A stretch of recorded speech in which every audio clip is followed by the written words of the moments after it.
अस्सलामु अलैकुम रहमतुल्लाह।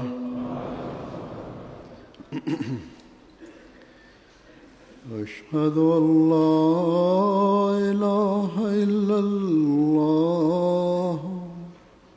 वहदहु ला शरीका लहु व अशहदु अन्ना मुहम्मदन अब्दुहु व रसूलुहु। अम्मा बादु फ़अऊज़ु बिल्लाहि मिनश शैतानिर रजीम। बिस्मिल्लाहिर रहमानिर रहीम। अल्हम्दुलिल्लाहि रब्बिल आलमीन। अल्हम्दुलिल्लाहि रब्बिल आलमीन। अर्रहमानिर रहीम। मालिकि यौमिद्दीन। इय्याका नअबुदु व इय्याका नस्तईन। اهدنا الصراط المستقيم صراط الذين أنعمت عليهم غير المغضوب عليهم ولا الضالين।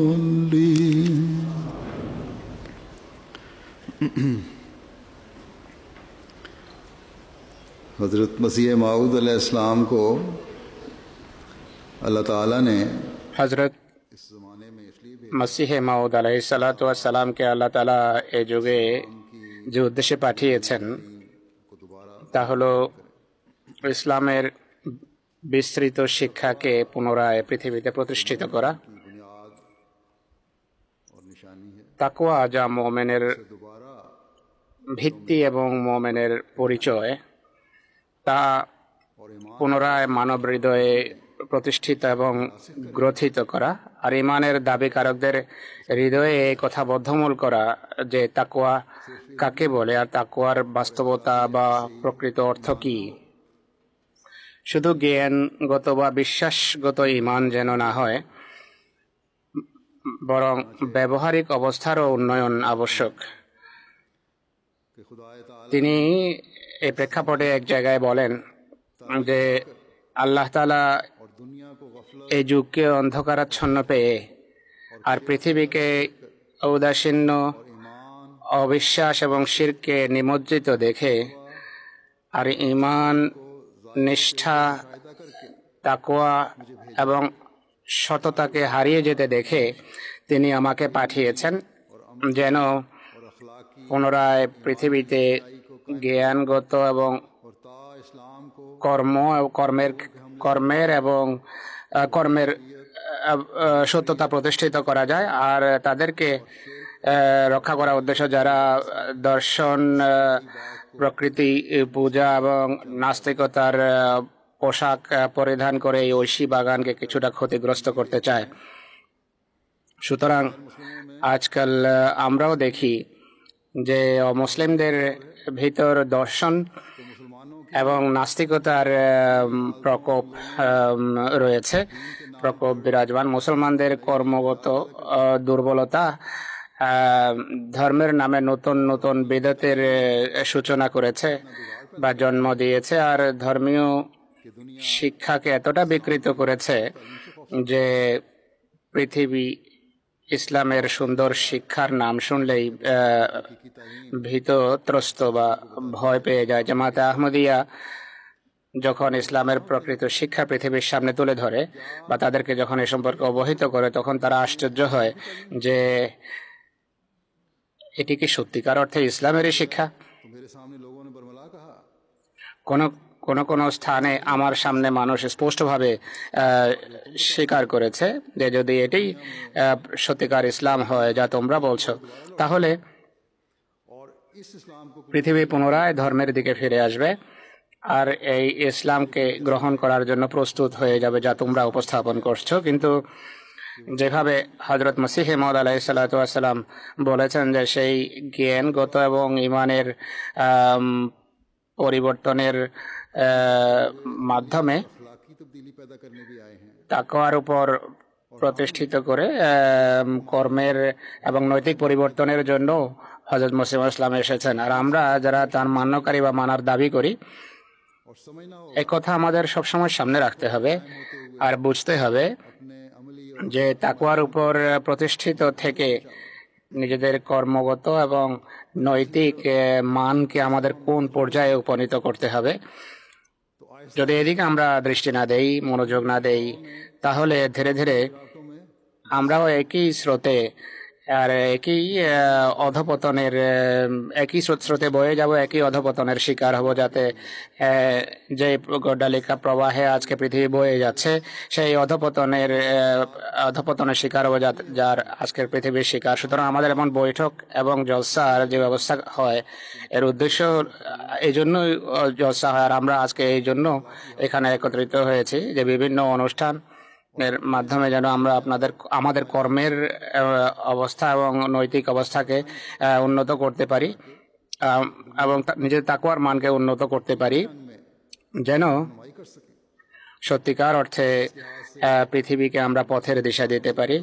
সুতরাং এই দৃষ্টিকোণ থেকে আমি এখন কিছু কথা আপনাদের সামনে উপস্থাপন করব, যার সম্পর্কে আল্লাহ তাআলা আমাদেরকে কোরআনে নির্দেশ দিয়েছেন।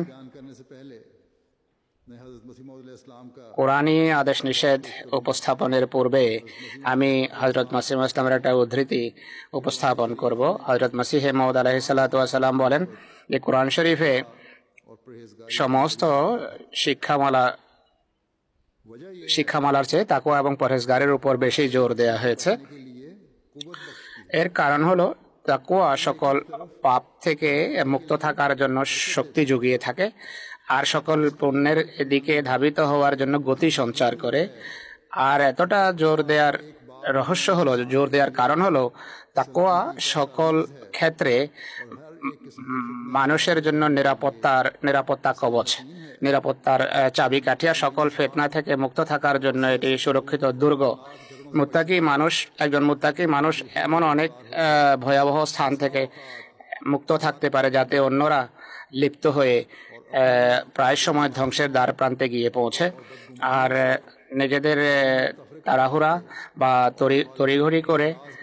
তড়িঘড়িমূলক কুধারণার মাধ্যমে জাতিতে বিভেদ সৃষ্টি করে এবং বিরোধীদেরকে আপত্তি করার সুযোগ দেয়। সুতরাং এই কথা আমাদের সব সময় সামনে রাখা উচিত।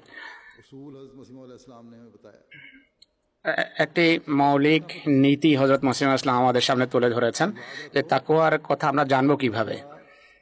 স্মরণ রাখবে যে তাকওয়া বা খোদাভীতি পাপ থেকে বাঁচার শক্তি জুগিয়ে থাকে আর নেক কর্মের দিকে দ্রুত অগ্রসর হওয়া বা ধাবিত হওয়ার প্রতি মনোযোগ আকর্ষণ করে। সুতরাং খোদার নির্দেশ অনুসারে তার সন্তুষ্টি অর্জনের মানুষের নেক কাজ করা এবং পাপ থেকে দূরে থাকাই হলো তাকওয়া, যার কথা আল্লাহ তাআলা যার প্রতি কোরআনে বহু স্থানে আল্লাহ তাআলা আমাদের মনোযোগ আকর্ষণ করেছেন। এর কয়েকটি আমি আপনাদের সামনে উপস্থাপন করব। অনেক বড় একটি পাপ হলো কুধারণা পোষণ করা, বদজান্নি। প্রায় সময় কোনো কথাকে ভুল বোঝা বা স্পষ্ট না হওয়ার কারণে কুধারণার জন্ম হয়। এছাড়া অনেক সময় মানুষ নিজের ভুল ধারণার বশবর্তী হয়ে অন্য সম্পর্কে ভুল ধারণা বা কুধারণা করে বসে। আর এই কুধারণা বা বদজান্নি এমনভাবে অনেকের হৃদয়ে গেঁথে যায়, বসে যায়, যে অনেক চেষ্টা করেই তার শুধু বের করা যায় এবং খোদার ফজল হলেই এবং দোয়ার ফলেই তা বের হতে পারে। মানুষ যদি নিজের চেষ্টা না করে আর আল্লাহর কাছে যদি সে সাহায্য না চায়, এজন্য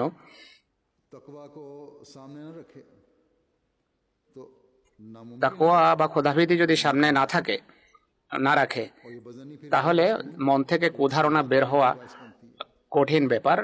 আর এটি ঘরের শান্তিও নষ্ট করে, ঘরের শান্তিকে বিঘ্নিত করে আর সমাজের অশান্তির কারণ হয়ে থাকে এই কুধারণা পোষণ।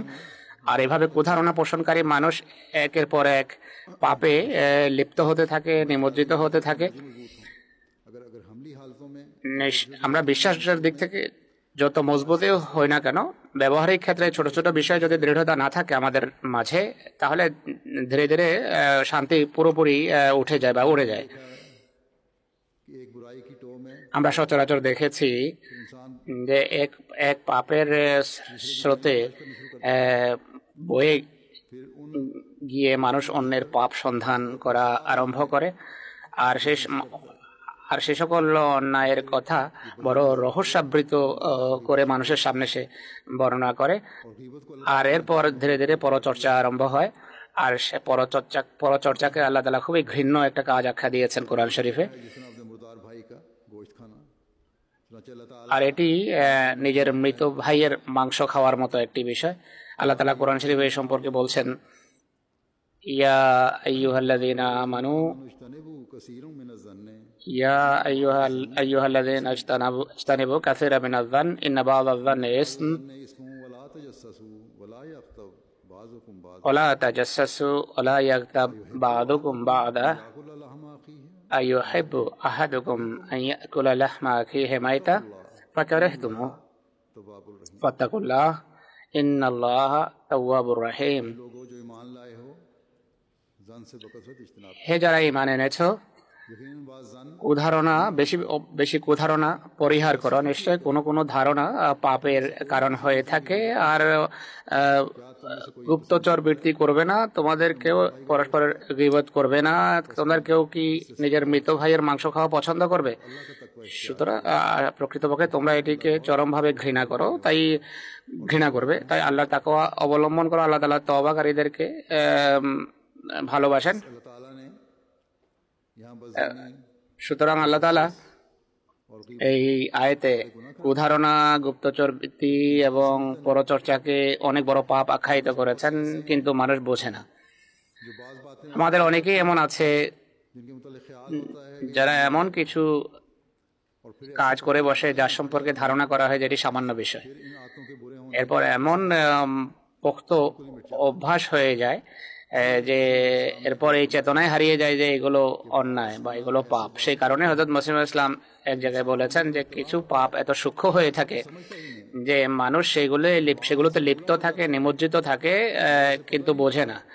আর मसलन गिला বুড়া হয়ে যায়, কিন্তু যেমন কারো বিরুদ্ধে কোনো অভিযোগ করা, এমন মানুষ এটিকে সামান্য বিষয় মনে করে থাকে।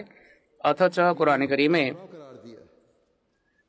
खुदा ताला इससे এটিকে বড় ভিন্ন বিষয়ে इंसान ऐसा कर আখ্যায়িত করা হয়েছে। আল্লাহ তাআলা এতে অসন্তুষ্ট হন যে মানুষ মুখে এমন কথা আনবে যার ফলে তার ভাইয়ের তাচ্ছিল্য হয়, বা এমন কাজ করবে যার ফলে ভাইয়ের ক্ষতি হতে পারে। এক ভাই সম্পর্কে এমন কথা বলা दान होना साबित हो या उसकी आदत के मुतालिक যার মাধ্যমে তার অজ্ঞ হওয়া বা নির্বোধ হওয়া প্রমাণিত হয়, বা তার অভ্যাস সম্পর্কে গোপনে बुरे काम মানুষের মাঝে শত্রুতা সৃষ্টি হয়, বা এইসব পাপ। আর এছাড়া কুধারণা সম্পর্কে এক জায়গায় তিনি বলেন যে স্মরণ রাখবে যে সকল পাপের জন্ম হয় কুধারণা থেকে। তাই আল্লাহ তাআলা इससे बहुत मना फरमाया है। এটি থেকে কঠোরভাবে বারণ করেছেন। सच सच कहता हूँ, তিনি আরো বলেন, बज़नी बहुत আমি সত্য বলছি যে কুধারণা অনেক বড় একটি পাপ, যা মানুষের ঈমানকে ধ্বংস করে দেয় আর সততা এবং নিষ্ঠা থেকে দূরে ঠেলে দেয়, আর বন্ধুকে শত্রু বানিয়ে দেয়। তিনি বলেন, और अगर किसी তাই মানুষকে কুধারণা পরিহার করা উচিত। কারো সম্পর্কে মনে যদি কোনো কুধারণা জাগে তাহলে অজস্র ধারায় ইস্তিগফার করা উচিত, আর আল্লাহর কাছে দোয়া করা উচিত যেন এই পাপ এবং এই পাপের কুফল সে এড়াতে পারে, যা এই কুধারণা পোষণের ফলশ্রুতিতে সহজাতভাবে সৃষ্টি হতে পারে। এটিকে তুচ্ছ বিষয় মনে করা উচিত নয়, इंसान এটি অনেক বড় একটি ব্যাধি। যার কারণে মানুষ স্বল্পতম সময়ে ধ্বংস হয়ে যায়। সুতরাং আমাদের এ কথার প্রতি সবিশেষ দৃষ্টি দিতে হবে। আমরা নিঃসন্দেহে একটা কুধারণা থেকে মুক্ত আছি, যা নামধারী আলেমরা সাধারণ মানুষের মাঝে সৃষ্টি করেছে বা তাদের নিজেদের হৃদয়ে রয়েছে, যে নাউজুবিল্লাহ নাউজুবিল্লাহ আহমদি হযরত মসিহে মাউদ আলাইহিস সালাতু ওয়াস সালামকে রাসূল করিম সাল্লাল্লাহু আলাইহি ওয়াসাল্লাম থেকে বড় মনে করে বা বড় মর্যাদা দিয়ে থাকে। বড় হওয়ার তো প্রশ্নই ওঠে না, বরং পক্ষান্তরে আমাদের বিশ্বাস হলো মহানবী সাল্লাল্লাহু আলাইহি সাল্লামের সমমর্যাদায় কেউ পৌঁছতে পারবে না বা কেউ তার সমান হতে পারে না। হ্যাঁ, তিনি সাল্লাল্লাহু আলাইহি সাল্লামের দাসত্বে বা আনুগত্যে বা তার অনুসরণে আল্লাহ তাআলা তার যে কোনো বিনয়ী বান্দাকে নৈকট্য দিতে পারেন, স্বীয় নৈকট্য দিতে পারেন। আর এই দাসত্বের কল্যাণে হযরত মসিহে মাউদ আলাইহিস সালাতু ওয়াস সালামকে তিনি মসিহে মাউদ এবং প্রতিশ্রুত মাহদি হিসেবে পাঠিয়েছেন, যার মর্যাদা বা যার পদমর্যাদা যা আপত্তির ঊর্ধ্বে, তা হলো তিনি নবী। তার পদমর্যাদা হলো উম্মতি নবীর। তার দাসত্বে তিনি নবুয়ত লাভ করেছেন। হযরত মসিহে মাউদ আলাইহিস সালাতু ওয়াস সালাম বলেন, অনেকে বড় ধৃষ্টতার সাথে এতটাও লিখে দিয়েছে যে এরা তো নাস্তিকদের একটি দল, নামাজ পড়ে না, আহমদিরা রোজাও রাখে না। অনেকেই যারা আহমদি হয় তারা এমন ঘটনা আমাকে লেখে, যাতে বেশ কয়েক স্থানে এটি উল্লেখ থাকে। আমাদের আলেম আমাদেরকে এটি বলেছে। আরবদের অনেকেই এমন কথা আমার কাছে প্রকাশ করেছে, আর এটি সত্য কথা। মুসলিম ইসলামের কথার সমর্থন হুজুর বলছেন। এমন ভুল বিবৃতি বা ভুল কথার মাধ্যমে আলেমেরা মুসলমানদের হৃদয়ে এই ধরনের কুধারণা সৃষ্টি করেছে যে আহমদেরা নাউজুবিল্লাহ ইসলামের চেয়ে বড় কোনো ধর্মের মান্যকারী নিজেদেরকে মনে করে। কোন বৈঠকে এসে মানুষ যখন আমাদের কথা আসে এবং আমাদের কথা শুনে আর ইসলামের সুন্দর শিক্ষার উপর আমাদেরকে প্রতিষ্ঠিত দেখে, তখন নিজেদের নামধারী এবং নৈরাজ্যবাদী মৌলবীদেরকে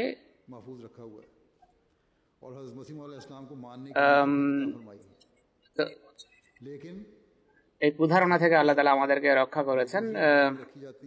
কিন্তু ব্যক্তিগত কুধারণা যা পরস্পর সম্পর্কে পোষণ করা হয়, তাতে আমাদের অনেকেই লিপ্ত। এবং তাকওয়া হচ্ছে এর থেকে যেন মানুষ মুক্ত থাকে, আল্লাহ তাআলার সমীপে এর থেকে বাঁচার জন্য অনুশোচনা করে যেন মানুষ ঝুঁকে সমর্পিত হয়। আল্লাহ তাআলা বলেন, যদি তুমি এমনটি করো তাহলে তোমার এই ব্যবহারিক পরিবর্তন তোমাদেরকে আল্লাহ তাআলার ক্ষমা এবং তার মাগফিরাতের কারণ বানাবে আর সমাজকেও সুন্দর করবে। অতএব এই নীতি আমাদেরকে সর্বদা আমাদের দৃষ্টিতে রাখা চাই যে পরস্পরের মধ্যে সৌহার্দ্য এবং শান্তি এবং প্রেম প্রীতি ভালোবাসার পরিবেশ সৃষ্টি করার জন্য পরস্পরের আবেগ অনুভূতির প্রতি খেয়াল রাখা এবং ভালোবাসার সম্পর্ককে বৃদ্ধি করার জন্য সব সময় পরস্পরের প্রতি সুধারণা পোষণ করবেন। আর শুধু সুধারণা পোষণ করাই যথেষ্ট নয়, বরং এতে সমৃদ্ধ হওয়া এবং একে সবসময় জারি রাখার জন্য চেষ্টা করবেন।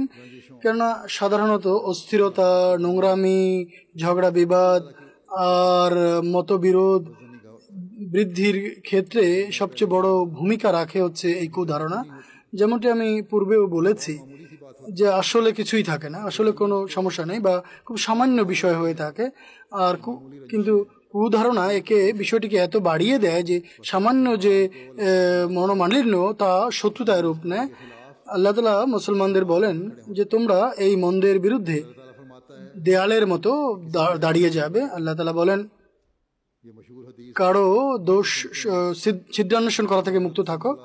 আমরা অধিকাংশ সময় শুনে থাকি যে মহানবী সাল্লাল্লাহু আলাইহি ওয়াসাল্লাম বলেছেন, কারো দোষ বা ত্রুটি দেখে অন্য স্থানে তা বলে বেড়ানো বা যে বলে বেড়ায় সে আসলে পরচর্চা করে, গীবত করে। তো এই যে অন্যের কাছে বলে বেড়ানো, এটি পরচর্চা। যদি সেই নোংরামি বা সেই দোষ বা ত্রুটি সেই ব্যক্তির মধ্যে বাস্তবে নাই থাকে, অথচ অন্যদের বলা হয়, তাহলে এটি তো অপবাদ এবং এটি তো অনেক বড় গুনাহ, এটি মিথ্যা। কাজেই এই অপবাদ এবং মিথ্যা বলা হতে বিরত থাকো, কেননা এই মিথ্যা এটি শিরকের সমতুল্য। এক সুন্দর সমাজ প্রতিষ্ঠার লক্ষ্যে যদি এই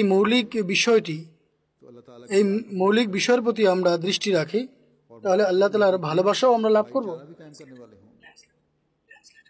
আর সত্যিকার অর্থে ভ্রাতৃত্বপূর্ণ পরিবেশও আমরা সমাজে সৃষ্টি করবে। আর আল্লাহ তাআলা মুমিনের জামাতের কাছে এটি প্রত্যাশা রাখেন যে তারা পারস্পরিক ভালোবাসা এবং প্রেম প্রীতির বন্ধনে আবদ্ধ থাকবে, ভাই ভাই হয়ে থাকবে, সন্ধি এবং শান্তিপূর্ণভাবে অবস্থান করবে। আর এটিই তাকওয়া, যার আল্লাহ তাআলা এভাবে উল্লেখ করেছেন, বলেন ইন্নামাল মুমিনুনা ইখওয়াতুন ওয়া আসলিহু বাইনা আখাওয়াইকুম ওয়াত্তাকুল্লাহা লাআল্লাকুম তুরহামুন। মোমেন ভাই ভাই হয়ে থাকে, মোমেন পরস্পর ভাই ভাই হয়ে থাকে, তাই দু ভাইয়ের মাঝে তোমরা সন্ধি করো, আল্লাহর তাকওয়া বা খোদাভীতি অবলম্বন করো, যাতে তোমাদের প্রতি অনুগ্রহ করা যায়, দয়া করা যায়। অতএব এই হচ্ছে সেই সমাজ যা ইসলামের পরিচিতি বহন করে। এর মধ্যে সৌহার্দ্য, সম্প্রীতি, ভ্রাতৃত্বের উপর জোর দেওয়া হয়েছে। ইসলামে অকারণে মনোমালিন্য সৃষ্টি করা, মতভেদ সৃষ্টি করা, একে অপরের বিরুদ্ধে অপবাদ আরোপ করা, এগুলো ঘৃণার সূচক কাজ। যদি মানুষের মাঝে বা কোনো দলে বা কোনো পরিবারে আর ভাইদের মাঝে এমন কাজ দেখা দেয়, তাহলে আল্লাহ তাআলা বলেন যে সেই মুসলমান সমাজের দায়িত্ব হচ্ছে এগুলো যেন তারা দূর করে এবং তাদের মাঝে যেন সন্ধি করে দেয়, তাদেরকে মিলিয়ে দেয়।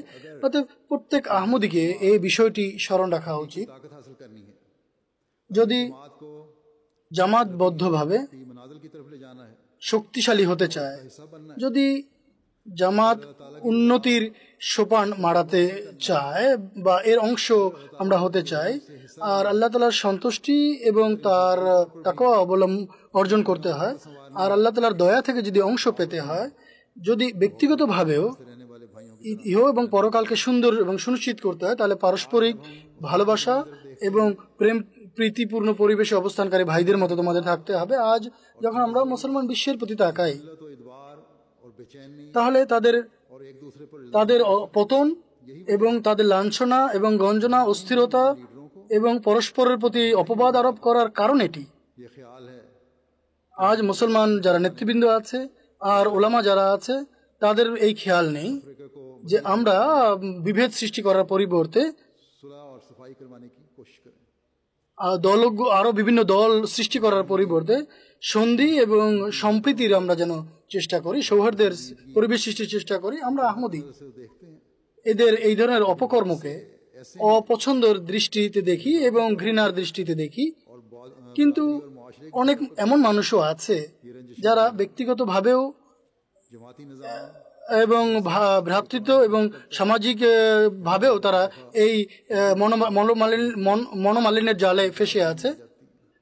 যদি জামাত সন্ধির চেষ্টা করে, তারপরও অনেক সময় অনেক কষ্টদায়ক পরিবেশ এবং পরিস্থিতির কথা সামনে আসে। এক জামাত বদ্ধ হওয়ার যদি সত্যিকার অর্থে আমরা কল্যাণ পেতে চাই আর আল্লাহ তাআলার রহমত বা দয়া যদি আমরা পেতে চাই, তাহলে সকল শ্রেণীতে আমাদের একতা প্রতিষ্ঠা করতে হবে।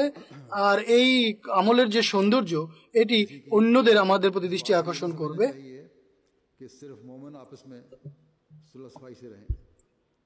কারো ওই কথা মনে করা উচিত নয় যে শুধু মোমেনেরাই পরস্পর মীমাংসার পরিবেশে জীবন যাপন করবে, বরং মোমেনদের দৃষ্টি আকর্ষণের কারণ হলো যদি নিজেদের সমাজকে সুন্দর করে তোলো, তাহলে তবলিগের দ্বার নিজ থেকেই প্রশস্ত হবে বা উন্মোচিত হবে। কোরআনেও আর হাদিসেও মোটের উপর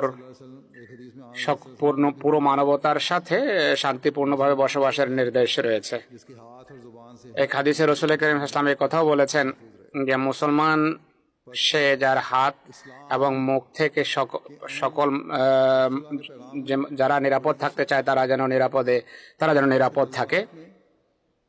সুতরাং ইসলামের শান্তি এবং নিরাপত্তার শিক্ষা অতি ব্যাপক।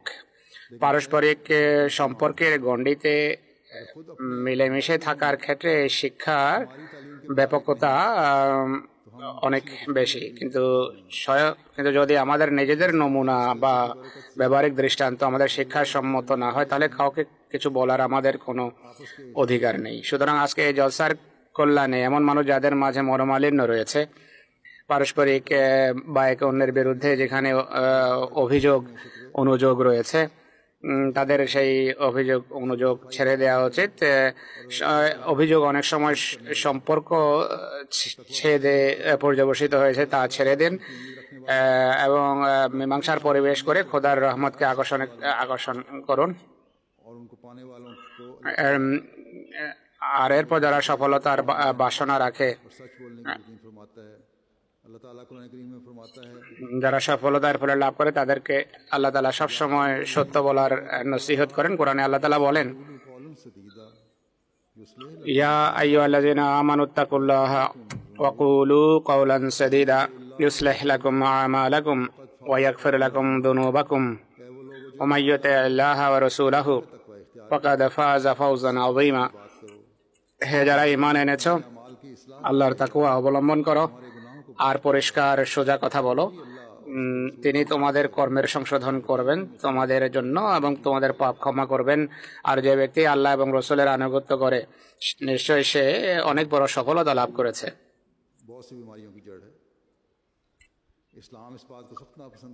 মিথ্যা অনেক পাপের মূল, বহু পাপের মূল।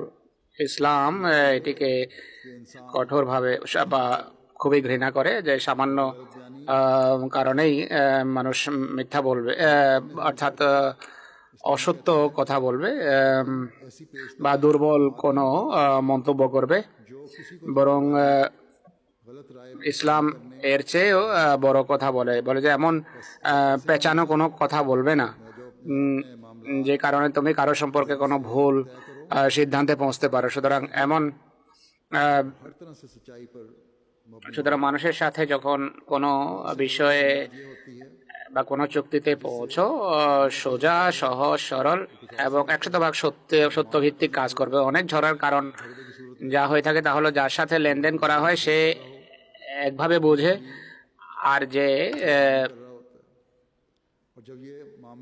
আর দ্বিতীয় পক্ষ যখনই ঝগড়ার পরিস্থিতি সৃষ্টি হয় ভিন্নভাবে ব্যাখ্যা করে। আর এই বিষয়ে যখন আদালতে যায় সেখানে ওকিল এর সাথে আরো কথা যোগ করে, এমন জটিল পেঁচানো কথা নিয়ে আসে যে বিভিন্ন অ্যাপিলে এবং মামলা মোকদ্দমাতেই জীবন নষ্ট হয়ে যায়। সুতরাং আল্লাহ তাআলা বলছেন যে তাকওয়া হলো তোমরা পেঁচানো কথা বলবে না। এছাড়া বিয়ের খুতবায় রাসূল করিম সাল্লাল্লাহু আলাইহি উভয় পক্ষকে নসিহত করেছেন যে উভয় পক্ষের এই যে বৈবাহিক বন্ধন প্রতিষ্ঠিত হতে যাচ্ছে, এতে সত্যকে সবসময় অগ্রগণ্য রাখবে, কেননা এটি বিশ্বাসের ভিত্তি আর এটি তাকওয়ারও ভিত্তি। আর এর কল্যাণ বা উপকারিতার কথাও আল্লাহ তাআলা বর্ণনা করেছেন যে বাজে কথা এবং পেঁচানো কথা যখন এড়িয়ে চলবে কি লাভ হবে? আল্লাহ তাআলা তোমাদের কাজের আমলের সংশোধন করবেন, তোমাদের পাপ ক্ষমা করবেন। সুতরাং যদি তাকওয়া বা খোদাভীতি না থাকে তাহলে কাজের বা আমলের বা কর্মের সংশোধনও হবে না, ভুল ভ্রান্তির শাস্তিও পাবে। হযরত খলিফাতুল মসিহ আউয়াল রাদিয়াল্লাহু আনহু এই সম্পর্কে বলেন যে তাকওয়া বা খোদাভীতি যদি থাকে কর্মের সংশোধনের দায়িত্ব স্বয়ং আল্লাহ তাআলা নিয়ে নেন। যদি অবাধ্য হয় কোনো ব্যক্তি, কোনো অবাধ্যতা যদি এমন পরিস্থিতিতে হয়েও যায়, আল্লাহ তাআলা ক্ষমা করে দেন। আর অবাধ্যতার অর্থ এই নয় যে মানুষ বড় বড় পাপে লিপ্ত হবে, এই কথা বলবে যে আমার মাঝে তাকওয়া আছে। তাকওয়া যদি থাকে বড় পাপ হতেই পারে না। এর অর্থ হলো যদি ভুল ভ্রান্তির শিকার হয়ে যায় মানুষ, ভুল হয়ে যায় কোনো অজান্তে, তাকওয়া যদি থাকে মানুষ তো পাপের কাছেও ভিড়ে না। অবাধ্যতা হলো মানবিক দুর্বলতার কারণে যে সমস্ত ভুল ভ্রান্তি হয়ে যায়, আল্লাহ তাআলা তা ক্ষমা করে দেন যদি উভয় পক্ষ তাকওয়া এবং সত্যের ভিত্তিতে কাজ করে। তাহলে পরস্পরের ছোটখাটো ভুল ভ্রান্তি তারা পরস্পরকে ক্ষমা করে। এখানে এটিও স্মরণ রাখা উচিত যে তাকওয়ার উপর প্রতিষ্ঠিত হওয়ার সঠিক পথ এবং কলে সদীদের স্বরূপ তখন মোমের সামনে স্পষ্ট হয় যখন সে কোরআনকে নিজের পথ প্রদর্শক এবং কর্মপন্থা হিসাবে অবলম্বন করে। সুতরাং এর জন্য কোরআন শরীফ নিয়ে ভাবা এবং তার উপর যথাসাধ্য আমলের চেষ্টা করা আবশ্যক। যতক্ষণ এটি হবে না ততক্ষণ পর্যন্ত খোদার ফজল না, খোদার ব্যবহার এবং খোদার আইন বা খোদার ল বা খোদার বিধান फलाह के बारे में जारी होना है, जो अमाल की दुरुस्ती के बारे में जारी होना है, जो गुनाहों की बख्शिश के बारे में যা সফলতা সম্পর্কে জারি হবে বা কর্মের সংশোধনের জন্য যা প্রকাশ পাবে, যা পাপ ক্ষমার ক্ষেত্রে প্রকাশ পাওয়ার কথা তা প্রকাশ পাবে না। আল্লাহ তাআলা মানবিক দুর্বলতা তখন ঢেকে রাখেন যখন তাকওয়ার ভিত্তিতে কাজ করা হয় আর সত্য এবং সরল কথা মানুষ বলে থাকে। সুতরাং এই গুরুত্বপূর্ণ কথা সবসময় সামনে রাখা প্রয়োজন। उसके अल्फाज ने এই বিষয়টি আয়াতের পরবর্তী যে অংশ আছে সেই অংশে আরো স্পষ্ট করা হয়েছে। সঠিক সফলতা সেই লাভ করে যে আল্লাহ এবং রসুলের আনুগত্য করে, আর আনুগত্য তখনই করা সম্ভব যখন আদেশ নিষেধের জ্ঞান থাকে মানুষের। সুতরাং আদেশ নিষেধ বা শিক্ষা কি তাও জানার বা বোঝার প্রয়োজন আছে। যদি আত্মীয়তার বন্ধন রচনার সময় বা পারিবারিক বিষয়ে এবং সামাজিক বিষয়ে মানুষ এই কথা বুঝে তা প্রকাশ করা আরম্ভ করে, তাহলে যেখানে আল্লাহ তাআলা আমাদের কাজের বা আমলের সংশোধন করবেন সেখানে আমাদের সকল ক্ষেত্রে আমরা পথের দিশাও পাবো, সঠিক পথও চিনতে পারবো, আমাদের ভুল ভ্রান্তির ক্ষমারও বিধান এবং ব্যবস্থা হবে। আর এর ব্যাপক প্রভাব আমাদের সত্তা এবং উভয় পক্ষের গণ্ডি বেরিয়ে আমাদের পরিবার এবং সমাজের উপরও পড়বে। এরপর মুত্তাকি সমাজ প্রতিষ্ঠার জন্য এবং পরবর্তী প্রজন্মে তাকওয়া জারি রাখার জন্য আমাদেরকে একটা দোয়া শিখিয়েছেন। আল্লাহ তাআলা বলেন, ওয়াল্লাযীনা ইয়াকুলুনা রাব্বানা হাব লানা মিন আজওয়াজিনা ওয়া যুররিয়াতিনা কুররাতা আয়ুনিন ওয়াজআলনা লিল মুত্তাকিনা ইমামা। হে যারা এই কথা বলো যে হে আমাদের প্রভু, আমাদেরকে আমাদের জীবন সাথী এবং সন্তানের পক্ষ থেকে হৃদয়ের প্রশান্তি দান করো এবং আমাদেরকে মুত্তাকিদের ইমাম বানাও। সুতরাং এক মুত্তাকি ব্যক্তির নিজেকে মুত্তাকি বানানো, মুত্তাকি নিজে হয়ে যাওয়া যথেষ্ট নয়, বা এই দাবি করা যথেষ্ট নয় যে আমি মুত্তাকি বা আমি খোদা ফেরু, বা শুধু নিজেই তাকওয়ার উপর চলা, তাকওয়ার পথ অনুসরণ করা যথেষ্ট নয়। বরং আল্লাহ তাআলা বলছেন যে দোয়া করো আল্লাহ তাআলা যেন তোমাকে মুত্তাকিদের ইমাম বা নেতা আসনে বসান। ইমাম, নেতা এবং পথ প্রদর্শককেও বলা হয়। আর অনুসরণীয় নমুনাকেও, অনুসরণযোগ্য নমুনাকেও ইমাম বলা হয়। সুতরাং স্ত্রীদের জন্য, নিজের প্রভাবাধীন মানুষের জন্য, বন্ধুদের জন্য, সন্তান সন্ততির খাতিরে, মুত্তাকিদের জন্য নমুনা হওয়ার বা দৃষ্টান্ত হওয়ার দোয়া এটি অনেক ব্যাপক অর্থপূর্ণ একটি দোয়া। আর আর এটি এই দোয়া যে তাদের সবার পক্ষ থেকে যেন প্রশান্তি লাভ হয়। খলিফাতুল মুসলিম আউয়াল রাদিয়াল্লাহু আনহু এই আয়াতের ব্যাখ্যায় বলেন যে তারা যেন চোখের জ্যোতি হয়, যা হৃদয়ের প্রশান্তিরই একটি পরিচয়।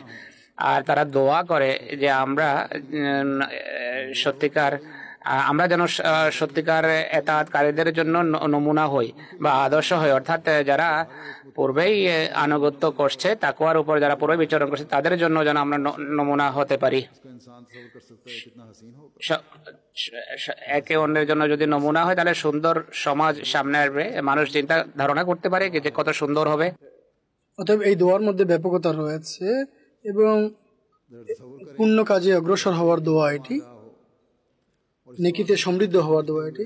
যদি চিন্তা করে দেখুন, যদি প্রত্যেকে যদি এই দোয়া করে আর এই দোয়ার মর্ম অনুধাবন করো, তো এই দোয়া যদি কেউ করতে থাকে তাহলে কিভাবে সুন্দর সমাজ ব্যবস্থা না হতে পারে। যেমনটা আমি বলছি, যখন মানুষ ইমাম হওয়ার দোয়া করে তখন নিজের এলম, জ্ঞান এবং আমলের সমৃদ্ধ হওয়ার চেষ্টা করে, একে আরো উন্নত করার চেষ্টা করে। প্রত্যেক ব্যক্তি যখন চেষ্টা করে তখন এই ব্যক্তির আধ্যাত্মিক অবস্থার সমৃদ্ধ করবে, সেখানে জামাতের উন্নতির নিত্য নতুন সোপান অতিক্রম করবে। এক প্রজন্মের পর অন্য প্রজন্ম মাঝে পতন আসবে না, বরং উন্নতি করবে। আজকাল সমাজে যেখানে মানুষ পার্থিবতা উপার্জনের পিছনে ছুটছে, মানুষ মুত্তাকি হওয়া এবং মুত্তাকিদের ইমাম হওয়ার চেষ্টা করে, তাহলে আল্লাহ তাআলার সে ভালোবাসা অর্জনকারী হবে, আল্লাহ তাআলার ভালোবাসাকে আকর্ষণকারী হবে। আমরা হযরত মসিহ মাউদ আলাইহিস সালাতু ওয়াস সালামকে মেনেছি এবং এই অঙ্গীকার করেছি যে ধর্মকে পার্থিবতার উপর আমরা অগ্রাধিকার প্রদান করব। তাই আমাদের আত্মজিজ্ঞাসা করা প্রয়োজন যে আমরা কতটুকু শুধুমাত্র তাকওয়ার উপরই পরিচালিত হই তা নয়, বরং তাকওয়ার উপর পরিচালিত ব্যক্তিদের জন্য আদর্শ হওয়ার কতটা চেষ্টা আমরা করছি, নিজেদের সন্তানদের তরবিয়ত কিভাবে করছি। যদি আল্লাহ তাআলার সাথে সম্পর্কের ক্ষেত্রে ব্যক্তিগত আদর্শ আমরা উপস্থাপন না করি, তাহলে এই দোয়া থেকে কোনোভাবেই আমরা কল্যাণ পেতে পারি না। আল্লাহ তাআলা তারপর অঙ্গীকার পূর্ণ করার প্রতি মানুষের দৃষ্টি আকর্ষণ করে, এটিও তাকওয়ার উপর যারা বিচরণ করে তাদের জন্য আবশ্যক। আল্লাহ তাআলা বলেন, বালা মান আওফা, हाँ क्यों नहीं, जिसने भी अपने अहद को पूरा किया और तकवा इख्तियार किया तो अल्लाह ताला मुत्तकियों से मोहब्बत करने वाला है। যে নিজের অঙ্গীকার পূর্ণ করেছে এবং তাকওয়া অবলম্বন করেছে, আল্লাহ তাআলা তাকে ভালোবাসেন।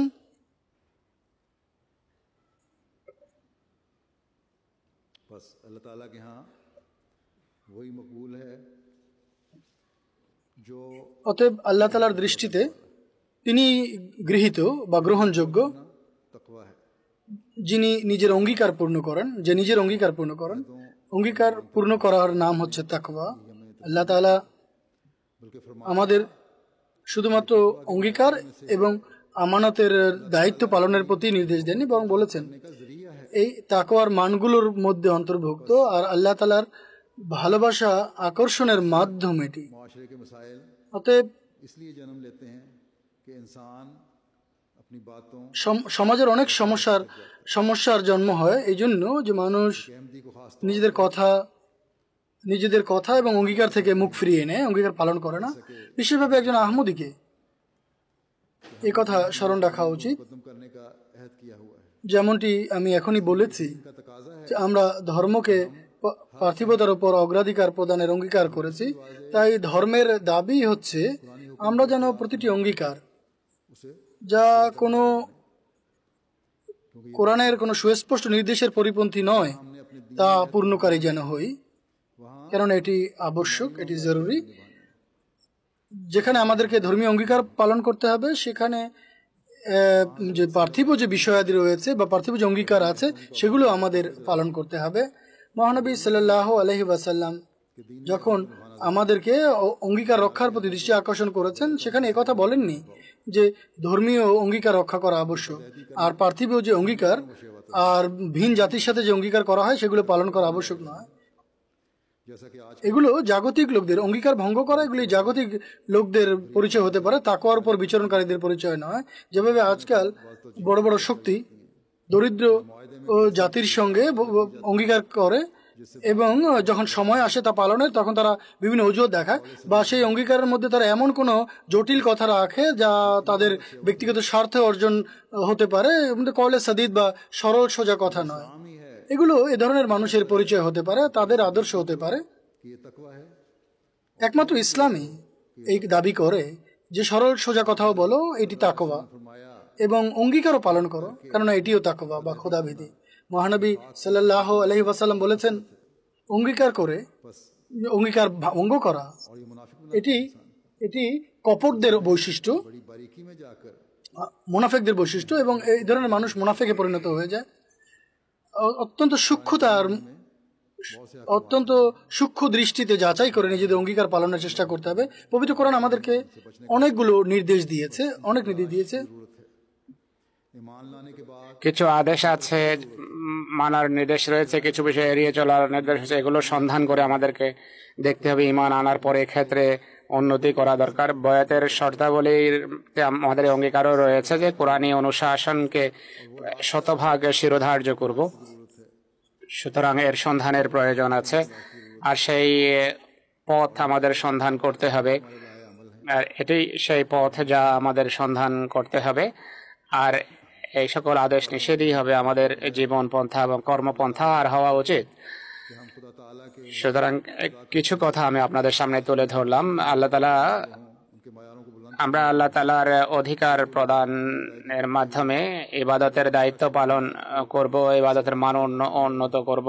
বান্দাদের অধিকার প্রদানের মাধ্যমে দৈনন্দিন বিষয়কে সুন্দরভাবে সমাধান করব বা নিজের অঙ্গীকার রক্ষা করব, এটি আমার প্রত্যাশা। যদি কেবল বক্তৃতা শুনে নারা উত্তোলন করতে থাকি, তাহলে জলসা আর এই যে ব্যাপক ব্যবস্থাপনা, যে জুমার সময় বলেছি, যে সবকিছু বৃথা এবং ব্যর্থতায় পর্যবসিত হবে। তাই আমাদের সবার উচিত হবে এই দিনগুলোতে দোয়ার প্রতি পূর্ণ মনোযোগ দেয়া আর সকল প্রকার অধিকার প্রদানের প্রতি মনোযোগী হওয়া, এ সম্পর্কে ভাবা যে কিভাবে এটি সর্বোত্তম ভাবে পালিত হতে পারে। আর নিজেদের তাকওয়ার মানকে উন্নত করার চেষ্টা করুন। সৈয়দনা হযরত মসিহে মাউদ আলাইহিস সালাতু ওয়াস সালাম আমাদের কাছে কি চান, নিজের জামাতকে তিনি কেমন দেখতে চান। এক জায়গায় তিনি বলেন,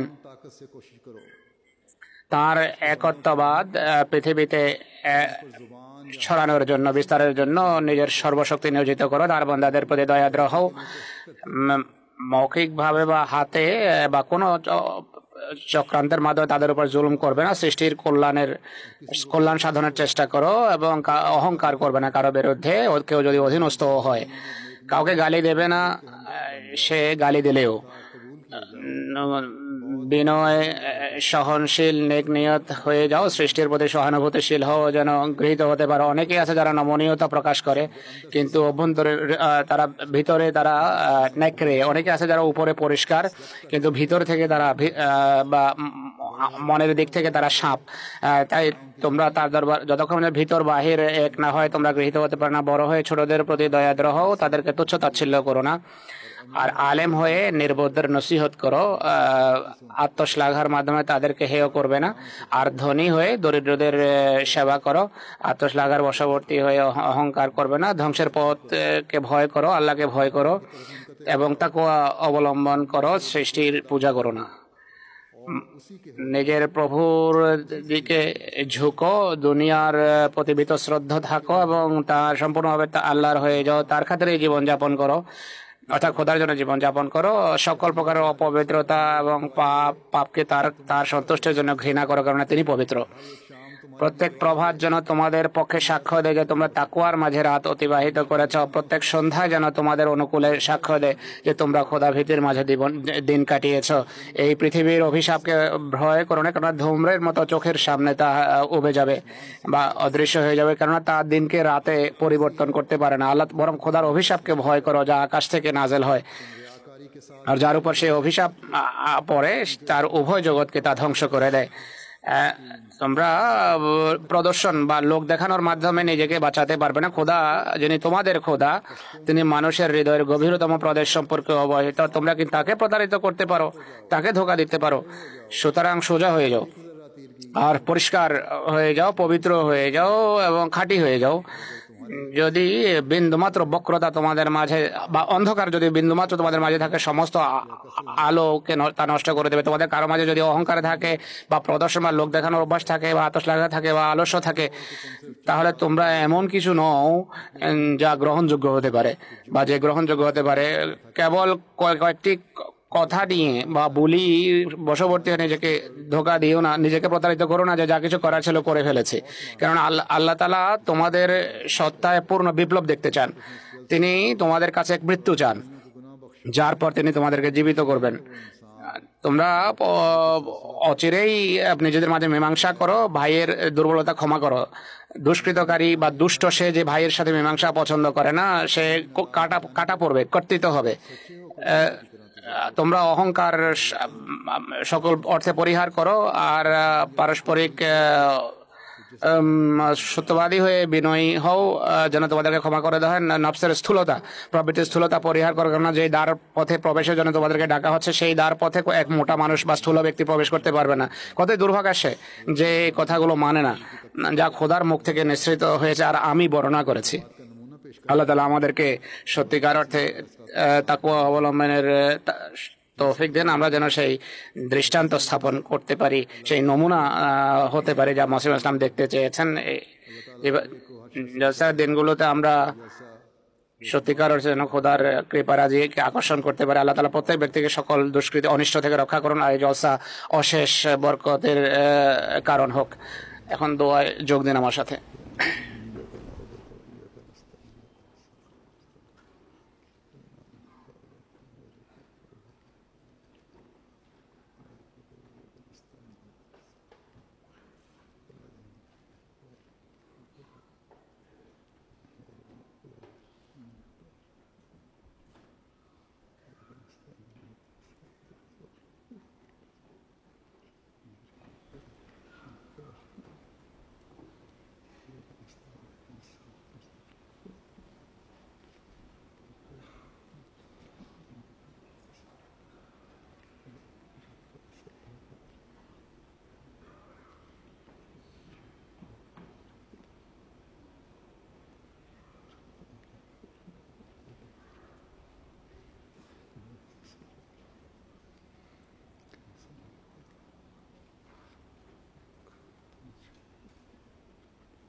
آمين.